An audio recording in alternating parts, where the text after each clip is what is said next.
14, 2025. Okay. Restart. Good morning, all. Welcome to our October 14, 2025 Public Health and Safety meeting. And then I think we are going to start. So for roll call, I am here later. I also woke up and I'm here. I don't see Kelly though. Kelly is here, but she is not feeling well, so she's staying off video. My Okay. gift to all of you. You're welcome. Okay, so we are all here. So on that note, we'll move to item number 3, which is our Thurston County Prosecuting Attorney's Data Dashboard presentation. That's the city's attorney's office. Oh, you have your coffee ready?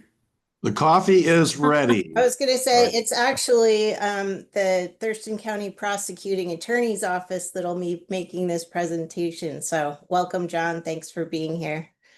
Yeah, glad to be here. Glad to give you a little bit of a taste of our data dashboard, but most importantly, invite you all to come and explore it yourselves, because the real feature and benefit of this dashboard is that it is outward facing. It is available for anybody from the public to be able to learn more about the work that we're doing in the prosecutor's office.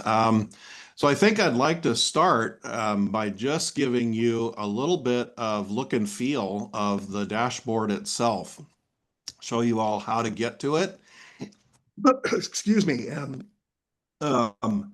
explore it just a little bit. I mean, obviously, if I wanted to try to get into the weeds on any data, that would consume your meeting way beyond what you want. But again, the whole idea is we'll give you the directions on how to get there and a little bit on how to navigate it, and then give you all the opportunity to come and look later. Do I have the ability to share my screen? I don't see that. I'm not sure who's hosting the meeting, but I was hoping I could share my screen so I could show you all the dashboard while we're talking. Share. John, you should Yep. be able to. Yep. It is there. I see it. I got it. Okay. Okay. So if I've done this successfully, hold on here. I'm trying to get my picture back. Okay, if I've done this successfully, you should all see our Thurston County Prosecutor webpage. Is that what you're seeing? Okay. I see your face. All right, then we're off to a good start. So this is just our website. So if you Google us, or you go to the county website, and then under elected offices and departments, you can go down to prosecuting attorney and click there, and that gets you to this to our main website. On this list, right at the top here, you'll see right at the kind of bottom of the list is this link called Data Dashboard. If we click on that, now this is what we call our landing page. So this gives you some written kind of directions and so forth about the dashboard.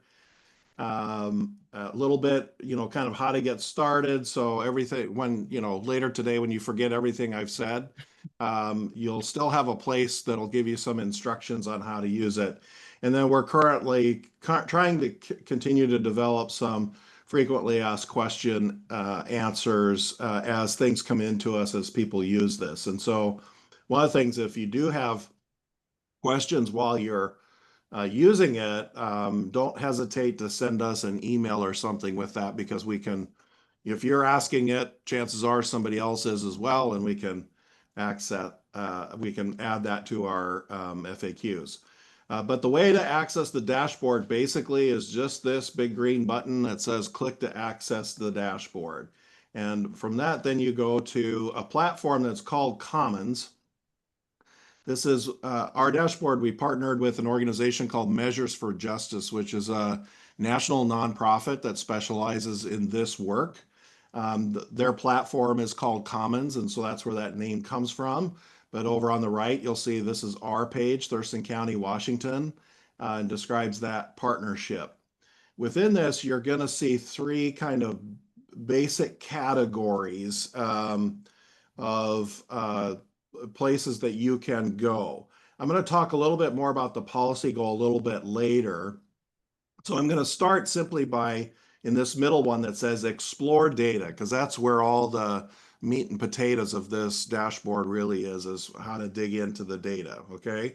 So if we click on that icon, now you're at the actual dashboard itself.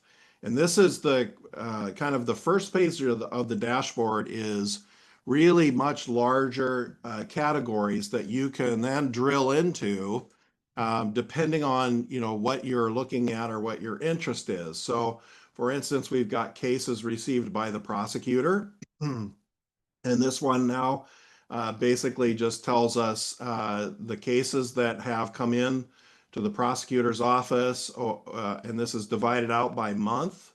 I think it's over the last 12 months. Now, our data isn't real time, so we upload it every quarter. So the last quarter upload goes to the end of June, and there'll be another upload coming up here, I think soon, in either the end of October or early November, if I recall right. So there's always going to be a little bit of a lag in terms of where that data is, just because we don't have the ability to link real time into our system. So we have to pull out the data and send it to Measures for Justice, and then they integrate it into their dashboard. But it does give you here a breakout as to what the crime looks like that in terms of the referrals that we're receiving from law enforcement. So I want to make sure you don't think this is like a crime measure, because there's lots of crimes that go unsolved, that are reported and unsolved and things like that. These are the cases that actually come to us to consider for prosecution. And it breaks it down into these basic categories: violent, property, drug, DUI, which by the way is a felony DUI. And this is something I want to make sure you understand, is that this right now is only felony data, because it's our data is much better when it comes to Superior Court and our felony cases. And we have felony jurisdiction countywide. So we are the source of data for all of the county felonies. I think our vision would be to get into misdemeanors at some point, but it's much more complicated because we, as you know, we have the Tumwater misdemeanors and we have the county misdemeanors, but we don't have Olympia misdemeanors and we don't have Lacey misdemeanors. And so we felt like at this point, we didn't want to bite off more than we could chew. So when you're looking at this, just keep in mind that this is felony data. And so that's why the DUI number is so low, because felony DUIs are a very small portion of DUIs. And then public order offenses are things like guns. I think eluding is in there, eluding a police officer, things like that are in that category. There's some other criminal traffic that would be like vehicular homicide or assault. And then this category of other, which is just like if it doesn't fit anywhere, it goes into the other category. So these are cases received.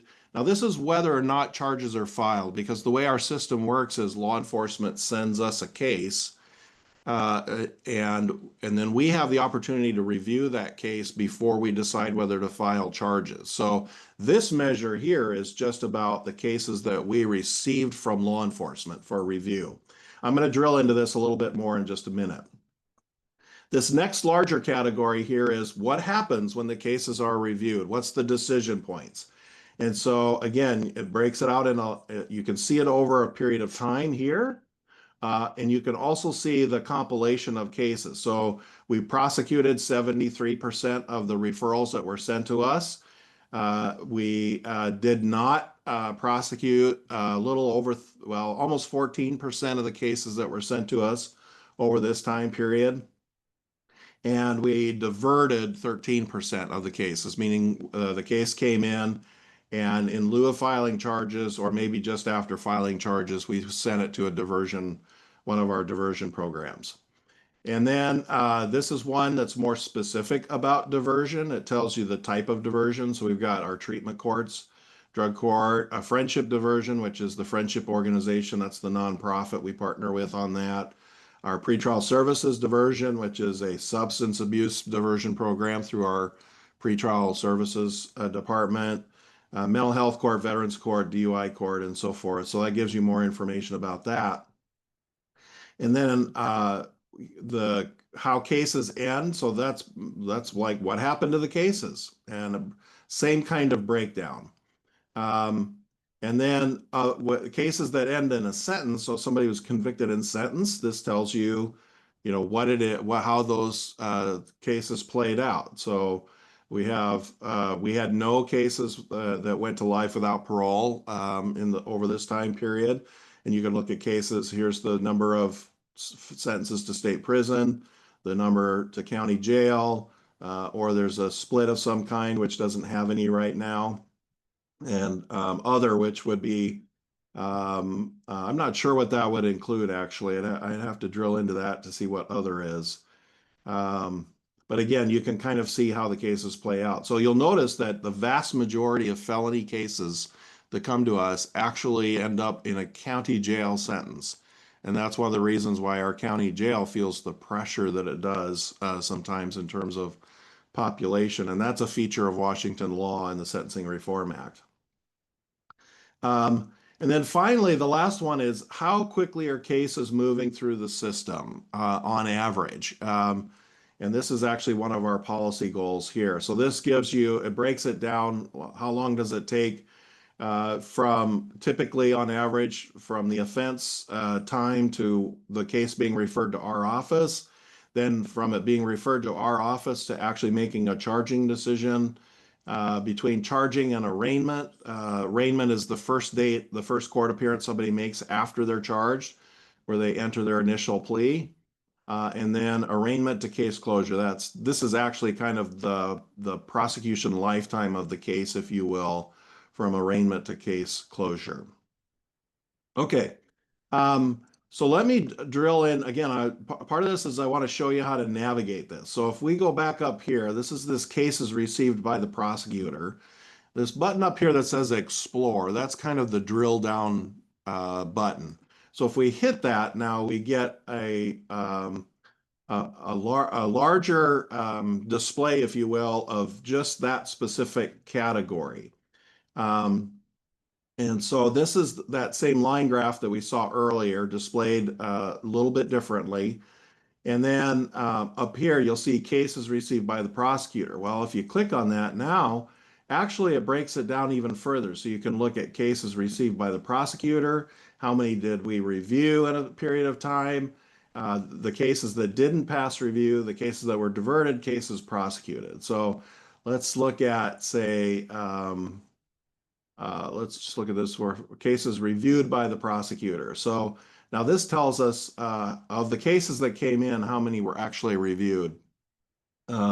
Because we are carrying a backlog, and that actually will likely continue and maybe grow given the budget cut that we're facing from our Board of County Commissioners right now. I'm going to mention that in just a little bit.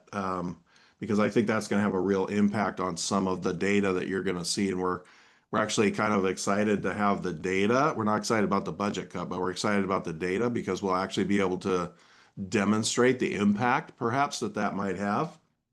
But you can see here. Now, for your purposes, I wanted to show you a couple of things. One is we can now take it and create groups of data based on all of these things. So we can look at race, sex, age, residence, whether they reside in the county or not, the type of offense. We can break it down into types of violence offenses or property offenses. We can look at domestic violence cases down here. Sex offenses, firearms, so on and so forth. But we can also look by arresting agency. So let's click on that once. And so that gives us now a lot of little dashboards or a lot of little graphs. And you'll see each one pertains to a different referral source. So this is the different departments that we're receiving cases from on an ongoing basis. And so if we look at, for instance, here's Tumwater. So this is the number of referrals that we received from, or that we reviewed of Tumwater cases. And in fact, I'm going to actually, while we're doing this, I'm going to go back up here to just cases received, because that might be a little bit more interesting. So this is the number of cases we received from Tumwater PD, felony cases. So, and then if you see this number right up here, as you glide along this graph, you see that number changes. That's giving you the actual numerical reading of that data point. So in March of this year, we had 16 felony referrals. May, it dropped down to 8, June back up to 10. Now we can change this output in terms of the time frame. So this is just the last 12 months, but we could go back and look at it monthly, since our data begins in 2022. That was the starting point, because that's when we installed and implemented our new case management system that allowed us to keep this data. And so you can see it by month if you want. We can go by quarterly, and you see the line gets smoother because we're doing bigger periods of time. Or we can just look at it annually, where we see that we got 145 referrals in 2024, 186 in 2023, 185 in 2022. Leanna, go ahead. John, thanks, John. So I love this, and I feel like we've been hearing about this for years, right? Preparing, getting all this, right? Do you and Christy have any like tips or recommendations for electeds, like council, of what to do with this, right? Because I'm like, all these ideas are like, I could do this, I could do this. How do you recommend electeds, right, who are doing policy in our jurisdictions? Do you have any tips for us with this? I guess my tip would be the first thing is just get in there and dig around. Because I'll tell you, I've been into it now. I've spent several hours in it, maybe even more than several now. And I'm still finding little nuggets, right? And I hate to kind of generalize it, because I think different electeds might be different, have kind of different interests or focuses or whatever. So I think my first thing is just get in there and explore it and learn how it works. And then we have a feedback system. Of course, you all know where to find me, so that's really not an issue. At least I hope you do. And if you don't, we'll make sure you do know where to find me. But we have a place on here where you can also click and send us an email directly with something like that. And so really what we're trying to do at this point is just get people to start digging in, exploring it, and asking questions. When I launched this, I wanted to make sure people understood that the dashboard really doesn't answer questions. It might answer some very basic questions, but at the same time, it's really a starting point for conversations, because it'll give you the what, but not the why, right? Yeah. So for instance, we have here from 23 to 24, we do see that the number of referrals is dropping. And that was consistent with some of the law enforcement data coming out saying that crime was taking a slightly downward turn over the last, year and year and a half or so. So that's consistent. So it tells you the what, but we don't know why exactly, other than, Right. There's been all these changes. We've had changes in how law enforcement works in terms of enforcement. We've been able to dig out of our backlog a little bit and get refocused and process cases better. So there's all of those kinds of things. So I'm not sure I have any tips beyond just get in there and dig around. And then, from that, I think we'll start to learn and ask more questions. I wanted to just show you then quickly. So the other thing is you can filter, and by the way, you can do comparisons. So let me just show you this. You can do comparisons. So let's say we want to look at the 3 major cities, Lacey, Olympia, Tumwater, and look at how referrals compare there. So this is the yearly data still, and you can see now the orange line on top, it's up here. It tells you. So that's Olympia. So as you see, as you glide the cursor, how it's actively changing the graph to make it easier for you to read it. So if you go up here and just hover over Olympia Police, that's the Olympia data. If you go over here to Lacey, that's the Lacey data, and then over here is the Tumwater data. And so it shows you kind of where you are in relation to the other major cities. And we could add in the county there too. Here's the Thurston County Sheriff's Office and add that one in. And we can actually then do a comparison. This is the total, so you can see what, portion of the total is Tumwater. It also gives you the ability to create these filters, which I look at as like subsets. So here we're looking at arresting agency, but now we could even drill down further and let's just look at, say, violent offenses out of Tumwater now, and we'll apply that. So now this graph is just violent offenses that were referred by Tumwater Police over the year's time. And again, we can go back to maybe let's do quarterly here. And you can see how how that plays out over time. And again, you can always see the exact number as you hover through that. One thing I will point out is there's these diamonds up above with the line. What we're doing is we're trying to track kind of like important events that might have of influence on what's going on in the system. So if you actually click on that, you see what comes up here. The jail bookings restrictions were lifted in August of 2023. So that's this one. So that, we can actually see, did it change the data a lot? Well, not substantially for violent offenses referred. Over here, this one is we changed the way we track data on race by moving to a self-reported system.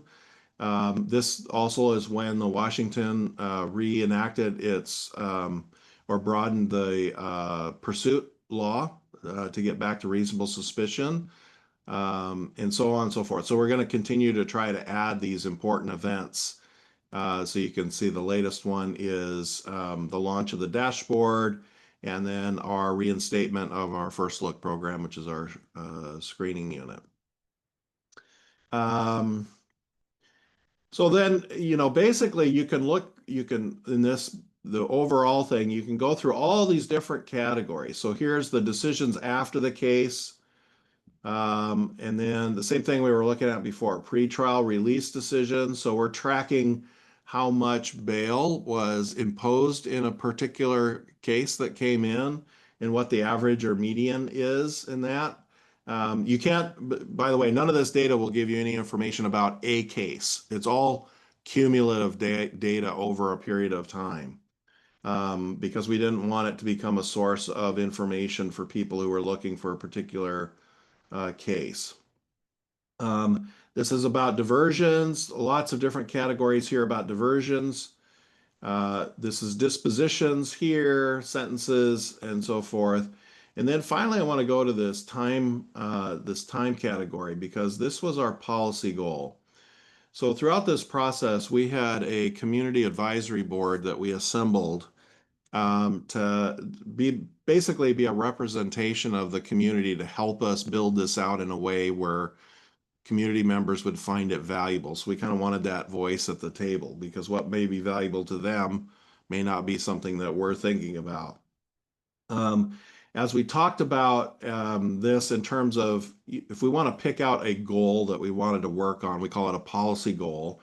What would that be? And ultimately, the Community Advisory Board landed on time for how long cases were being processed in the system. Okay. It's just one of many measures, but it's the one that they said, let's look at this one as a starting point. And in particular, we were looking at arraignment to case closure. So if we click on this, we'll see that, I'm gonna start at the basic point here. Let's just reset everything. Okay. So you see that 2022 to 2025, there's a lengthening, if you will, of the average time that it takes a case to get to disposition. Now, part of that is because The 2022 data is a little bit less reliable because that was the startup of our system. So there's a ramp up here to get to really good quality data. This is as we were proceeding out of the backlog and out of COVID. So the more cases that came back into the system, the longer it started to take to process those. We're actually trying to bring that number down. So we have the ability to look at it by average, which is this line, or we can look at it by median. And median is actually the one that we pay closer attention to because median tells us how many, what's the midpoint, if you will, where you've got the same number of cases longer than that time as you do shorter. And that measure is 169. What that does is it takes out the extreme. So if you got a case that was unusual and took, several years, that doesn't influence this number as much. Or if a case disposed right after arraignment, that doesn't influence. So it gives you a little bit more, I think, realistic measure of where we're at. And our median processing time right now is 169 days between arraignment and case closure. Again, we can continue to break that down, so I can break it down and go by agency. So we could look at Tumwater cases. And we've had this, and you see how that's actually increased over time. But it's a little bit higher. Now, why is that? Again, that's the thing, right? We don't know the why of that. It could be the nature of the cases because it doesn't, this doesn't tell you exactly what kinds of cases are. It's taking all the felony cases and putting them together. So if you go up here to this tab called Policy Goal and you just click on that, that takes you basically right to this measure. So this is the measure that we're using as our policy goal. And so it's kind of like a dashboard there. And then the last thing I'm going to show you is over here. Oh, there's we have demographic information here. This obviously just gets updated along with census or other sources, but it just gives you something to look at in case you wanted to see what the population of the county looks like. What's our current law enforcement resources? What's our prosecution resources? Public defender's office. I want you all to notice that we have 27 prosecutors and 29 public defenders working felony cases in this county. So right now our public defender's office actually is we're outmatched right now by our public defender's office. That potentially gets larger here because of those caseload caps that were imposed and things like that. So and then let's see, let's go to home. So over here, it's like share findings. And this gives you the ability to send us a message directly. So you can actually send it to any of the media outlets if you want. You can send it to me directly. You can send it to the Board of County Commissioners or any one commissioner if you want. You can send it to any law enforcement agency that you want. And they'll just see an email that has this message that says something like, hey, look at this measure on the prosecutor's dashboard or, whatever. But it gives you the ability to do that. And I think, if we actually look in here, up here, in every dashboard you run, there's this little symbol up here, and that gives you the ability to copy that link right to that dashboard. And you can actually send an email right out of that graph, and it'll pop up and it'll access your email system and go through that. So, sorry,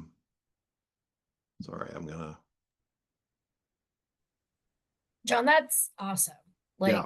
First, kudos to you and Christy and all the staff for coming up with this years ago and doing it. I just think when we get constituent questions, right?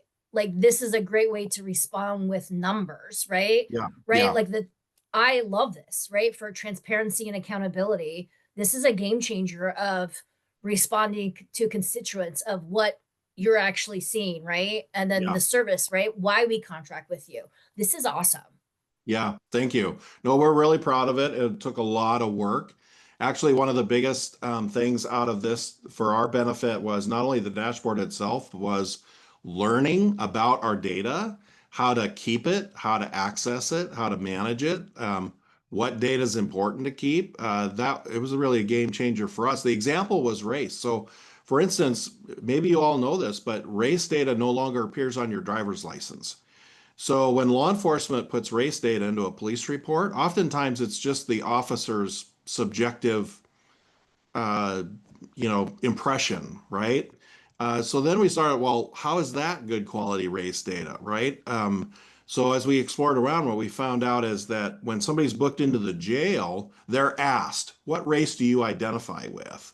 And then they give an answer, and that's put into the data. And we thought, well, if we're going to track race data, that's really what we want to go by more than anything else. So we started using the jail data as our source of race data. We would have never have thought of that or done that had we not gone through this exercise.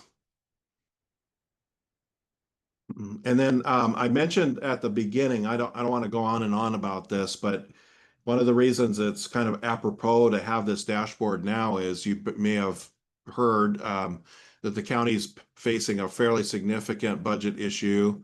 The Board of County Commissioners now has targeted us for a $1.3 million budget reduction. That's about between 8 and 10 positions in my criminal unit, just in and of itself. So that represents about 350 referrals that we won't be able to get to if that's implemented. We're working on strategies and solutions that were given to the board. For instance, there's a fair amount of money of the public safety sales tax that's not spent at this time. So, we're asking that they consider using some of that to support us and keep us whole. But that could have a real impact on the cities. That's the main thing I really want cities to understand is because we do all the city felonies, and even with you, we do your misdemeanors on a contract, right? And you pay for that. But your felonies are part of our normal system. And if that's reduced, that impacts public safety in the cities and the county as well. So I'm going to be writing a letter fairly soon to the chiefs that I'm going to ask them to share out to city officials just to make sure that everybody understands that public safety isn't just law enforcement. They are the first response. They're the tip of the spear, but you got to have the rest of it, including the prosecution. And right now us and Superior Court are the only, and the clerk's office, we're kind of targeted for reductions. The sheriff and public defense was immune from reductions, and the sheriff's reduction was way down to much smaller. So we're really trying to work hard to educate the public, educate everybody, including our Board of County Commissioners, about why you got to have the whole system, and particularly why you got to have prosecutors to maintain public safety. Christy wants to say something on this too, which doesn't surprise me at all. And then I think we'll be done because I know you've got other things to get to. Well, yeah, thanks, John. Obviously I echo everything that John said. I recall that when we've been meeting with you, your Tumwater City Council and Public Safety Committee ongoing. I know that there's been a great interest from several of your members, if not all, regarding our treatment courts and the opportunities to have people diverted to our drug treatment courts, to our veterans court, or mental health court, which we love too. I mean, obviously it works for everybody. If it's the right people, it actually brings crime down and they're not handled in the traditional criminal justice system. But what I want to share though, is what we're seeing is that any reductions you need to know will actually directly affect any cases to the treatment courts more than anything else, meaning the property felony cases, those kind of cases that we look at people, is this a mental health issue? Is this a substance abuse issue? Those are the cases that we won't be able to file because we're going to have to prioritize violent crime if we're reduced as far as staff, prosecutors and legal support staff. We will not be able, I can't believe that we're not going to see a dramatic reduction in cases going to any of the treatment courts, which is really, you know, just something to think about. I just want you to know that it's actually going to directly impact those cases more than, you know, the violent crime cases, because we'll have to use limited resources to prosecute violent crimes.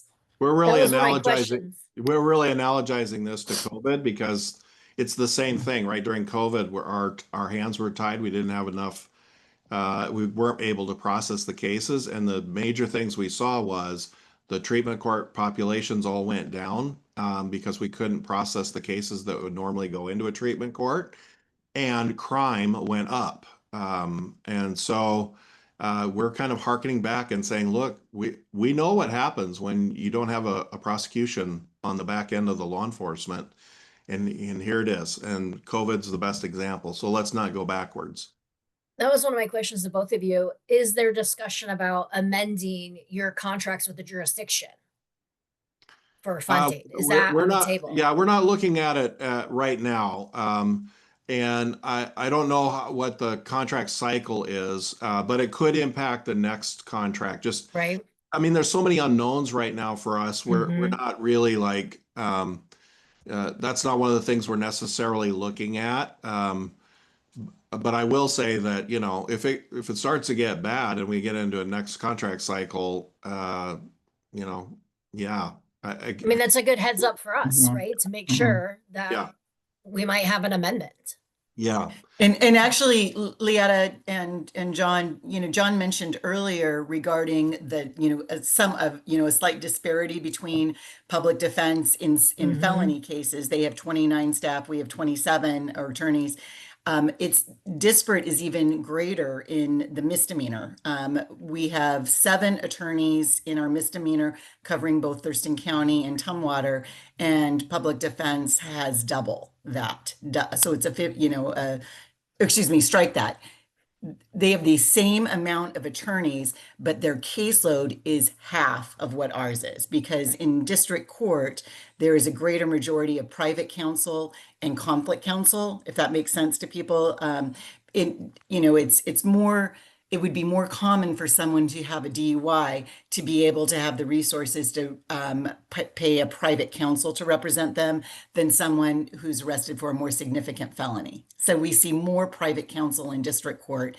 So our same 7 attorneys in district court are doing 100 or double the amount of casework as public defense in district court. So I mention that because that affects, you know, possibly down the road, other contracts, directly to your question about Right. contracts with Tumwater. Thank you, Christy. So happy to answer any other questions, but I know you've got other things to do. So if I'll leave it to you in terms of whether there's more questions or whether you're ready to move on to your next agenda item, and we will let you get back to your work of the day. Well, thank you very much. That was a whole lot of data. I do have questions, but in the interest of moving along, I am going to hold on to that. My questions will have been the county population. I believe was about 296 point something something. I believe our county population is about 200,000 right now. So if you divided that up by 27 council that you have, that is pretty much a very, very, very fairly big load for each person. Yeah. If you look at prosecutor per capita, it's huge. And I can tell you right now that every one of our prosecutors has a full caseload. And we're still, as I said, we're still not totally keeping up with everything coming at us. And I will tell you also, just as a point of information, because we can talk about it later at another meeting, is the Prosecutors Association right now in Washington is undergoing a workload study for all prosecutors across the state, including ours. So our lawyers have been tracking their time and participating in this study because we want to create some standards like defense has. We want to actually create some standards in terms of what is the right workload for a prosecutor. And so as we move forward, we'll have more data about that and be able to share that with you at future meetings. Thank you very much. And thank you for the presentation. And but to you, John and Christy, you guys have a good day. Thank you. Thank you. Thank you. Pleasure to be here. So we have our next item is intergovernmental agreement with our Tustin County Medic One for advanced life support funding, fire department. Chief Hawley? Yeah, good morning. Good morning, council members. I'm going to share my screen, get right into this presentation.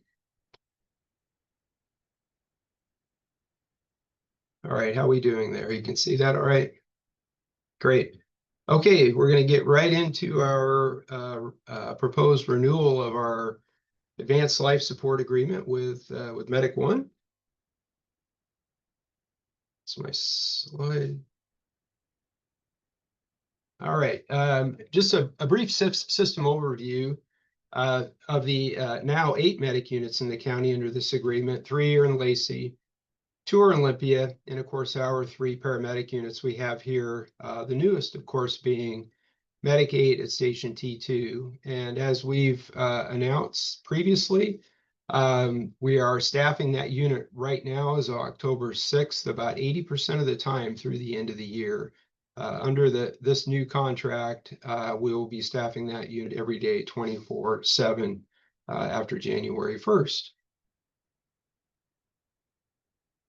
The current agreement, it expires at the end of this year.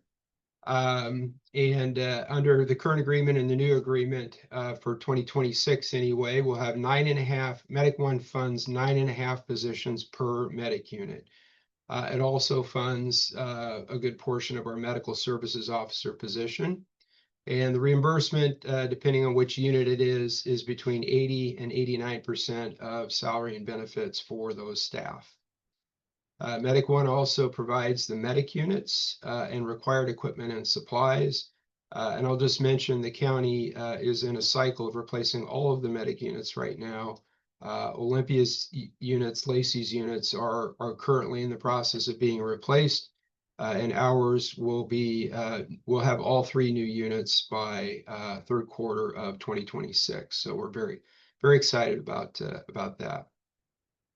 The agreement also supports training and as I'm going to mention here, pay for some lease space in our stations as well.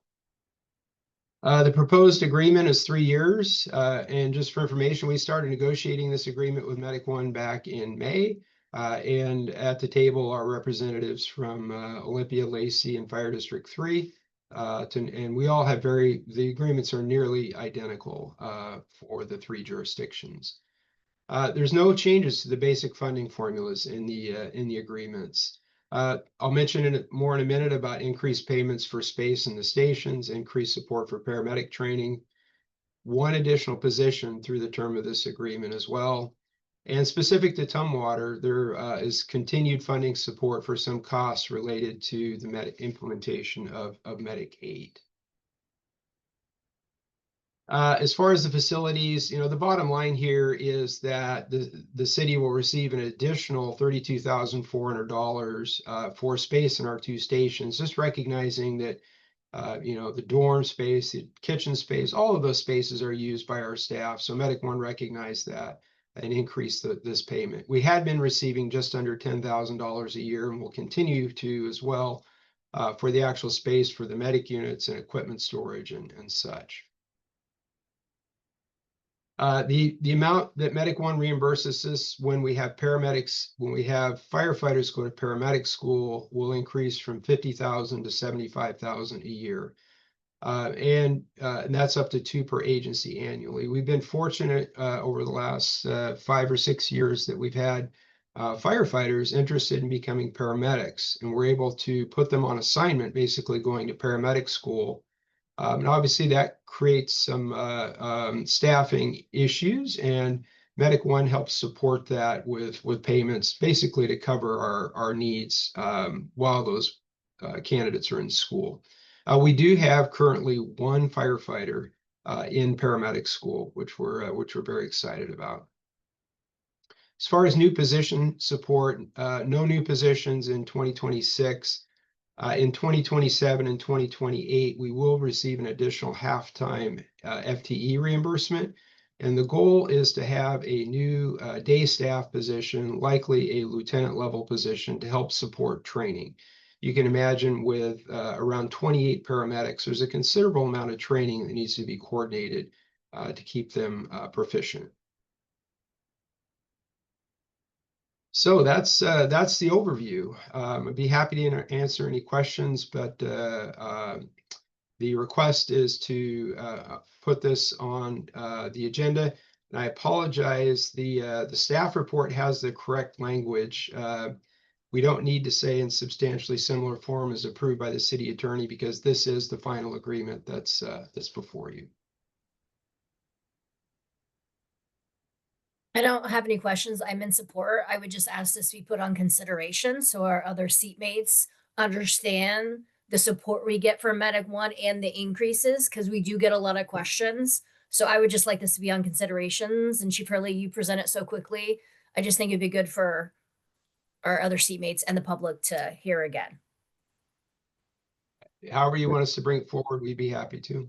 So on that note, are we then, in order to move it forward, going to take a vote then?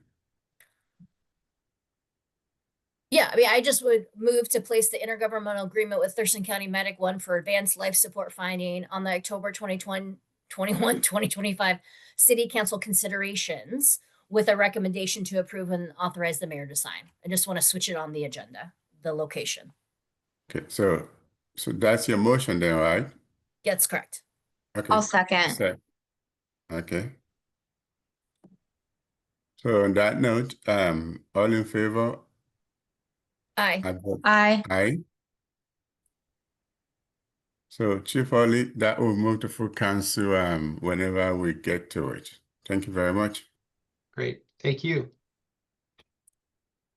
So the fifth item on our agenda is police body-worn camera and in-car camera implementation plan by police department. Chief Jay, please go ahead, please. Thank you, sir. Council members, thank you for allowing us to be here. We have a 6-slide PowerPoint. This should go fairly quickly. There's a lot of good information on there, and I'm excited to be able to present this to you.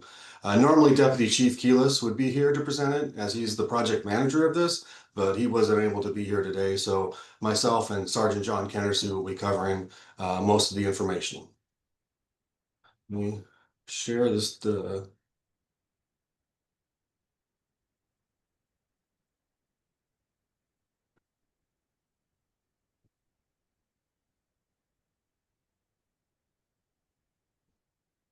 that work or no? Not yet. Okay.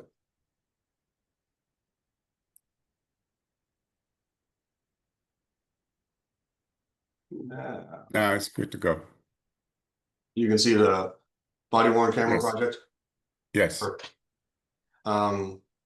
So as you know, we were authorized to move forward with the body worn camera project in the 25-26 budget. We've assembled an amazing team to move this forward. Deputy Chief Keelis is the project manager, and he's the one who's helping coordinate all of our operations.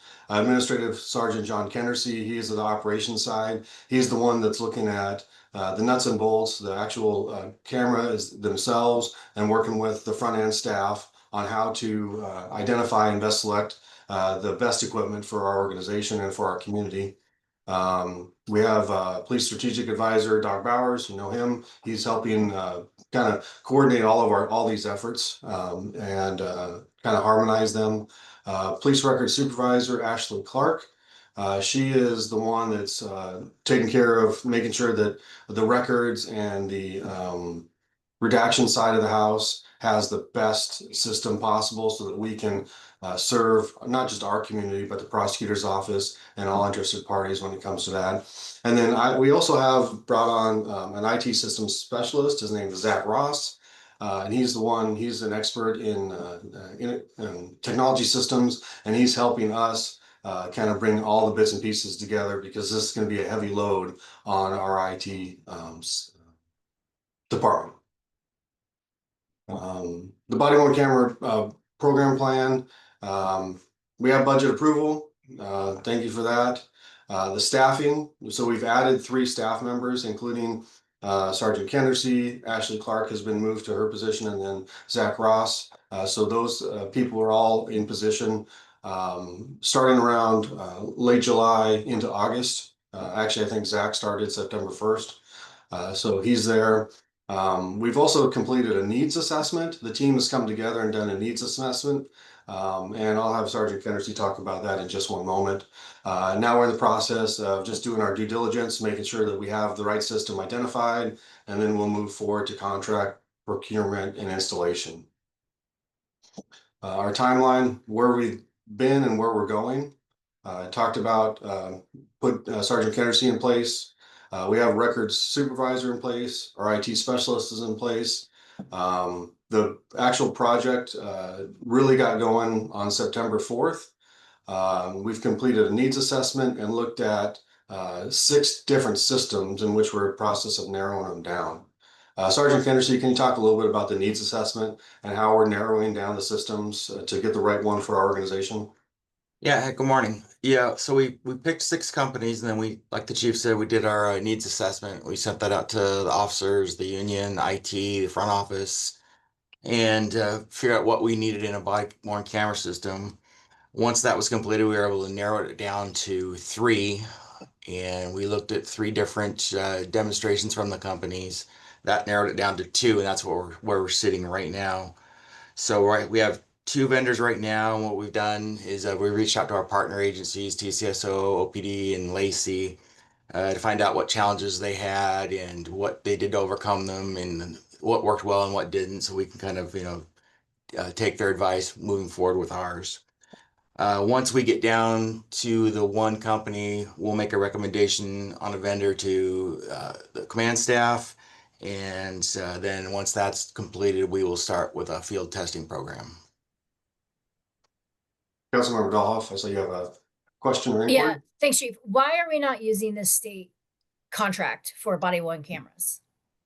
Well, we may. We're just wanting to make sure that we've looked at everything that's out there to make sure we find the best system that fits our community. I think it's really important to take just a little bit of time to make sure that we find the system, as technology is moving so fast and changing so rapidly, that we find the best system to fit our needs and the needs of our community. Are the 2 vendors you're looking at, are one of them, are they on the statewide contract? One Axon is, yes. Yes. Yes, one is. Okay. Interesting. Thank you. Thanks, John. As Sergeant Kendersey talked about, as we hopefully by this week, we should have our primary system identified, the one that we're going to look to move towards. Then we'll do demonstrations and then talk about procurement, understand the full cost outlay so we can understand impacts to the fiscal budget and to our community. And then we start moving forward with testing the camera system, creation of the policy, working with the union to negotiate impacts, and then lock in the costs, and then work on the final agreement MOU with the union, and then identify the final purchase agreement and get that in place so that we can move forward. Once we've identified the system, it takes about 60 to 90 days for procurement to take place. And then it would take time for camera installation. And we're still trying to identify a vendor to assist us with rapidly moving that forward, and then training of our staff. While this is going on, this is the operations side. We'll also be working with, we'll be doing presentations to you, and also working with our community open house, talking about body-worn cameras, impacts, and try to make sure we get as much information about understanding where you are and where our community is, so that we can make sure that we get the answers that we need to get and make sure we move forward with this as rapidly as possible. And that is it. Yeah, I guess my question is, Go if we're ahead. talking about the times, thank you, Chair Agabi. If we're talking about time, there's a statewide contract that's done all the work. And so I'm just confused why you're looking at two vendors when we have a statewide contract that every other jurisdiction is using. I'm missing the connection here.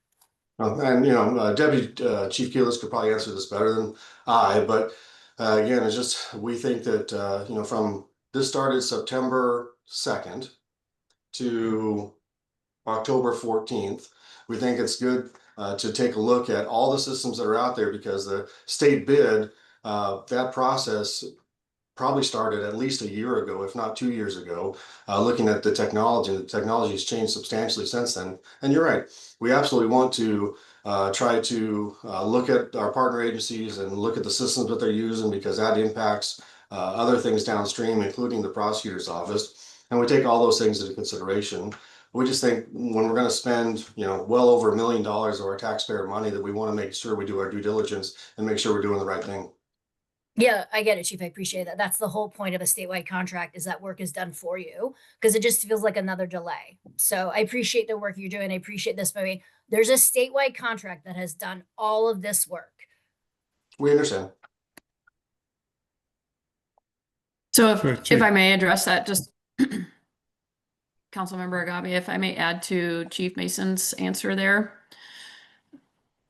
I think one of the other components is recognizing we have some existing systems in place that we need to evaluate in terms of how the statewide contract system may integrate with what we've already got, both in terms of our, the laptops that we have to install in our cameras, the existing car camera systems. So there's a lot of factors that go into making a selection. I think it's good practice to ensure that we're investigating all of those things, so we reduce the number of unknown and unanticipated things. So that's why I think getting Zach on and helping from the IT perspective has been really important, so that we aren't missing those technical components that really can make a difference in terms of how and when this program can be rolled out. Thank you. Thank you, Lisa. So my only statement would be, from a technology standpoint, working with the state, I do understand the inherent rush to commit to a vendor, and midway finding out that there are some systems that ought to have been looked at that were not looked at. For example, we are changing our informational system with Department of Health, and we've been doing that now for almost 2 years now, actually 4 years. So we've changed multiple vendors in between. So I do understand that how you have to do your due diligence to get to where you want to be. So Chief, having said that, so if implementation is going to be, according to your graph, or your data rather, June of 2026, right? That's our hope. That's our target. Okay, so I'm going to make a request, and I don't know if you can accommodate this. So if you are operational by June, so by December of 2026, we ought to have at least some kind of a preliminary operational data that you will be able to share with us, right? Is that something that is doable? December of 25 or 26? Oh, 2026, by December 2026. So if you start June 2026, by December 2026, that at least you would have at least have 6 months worth of operational data that you could share with us in terms of what is working and what's not working, and what needs to be looked at more. Absolutely. Okay. All right. Councilmember Daho, is that agreeable? Is that something that we should look at by December 2026? But the body worn cameras is a cooperative with NASPO. It went live May 2024, right? And when you have those cooperatives, if things adjust, the catalog can change, the offerings can change. There was one vendor that met all those requirements. So again, I'm not understanding why we're not using the one vendor that went through and met all their criteria. That contract went live May 2024. So I hear what you're saying. I hear what you're saying. I get it. I'm just not happy with the timeline, but it is what it is, and we'll just move forward. So thank you, Chair, and thank you, Chief. Okay, so on that note, Chief, I guess I take it that you're done with your presentation then? Yes, sir. All right, on that note, thank you for your information, and we look forward to seeing you some other time. You have a good day. So, Leo, we are now at additional item, and you had requested that you have some information to share. Just noting the time, I would love email update to council from Chief Mason and Administrator Parks. I know that they both attended a school board meeting. There were some questions about a school resource officer, the contract. I would just love an email to council. I heard it went well. And so what are the next steps? And is the school board going to sign that contract? So that can be done in an email to council. That's all. I just heard they did really great and I just wanted an update, but we don't have to do it here. All right. That's all I don't got. have any. That was quick. I don't have any item. Kelly, do you have any item? No, thank you. So on that note, wow, I thought we were gonna be here for a while. Huh? You guys made me a liar, so I guess we're done. Well, now that I'll see you guys this evening. We are adjourned. Thank you very much. Bye-bye.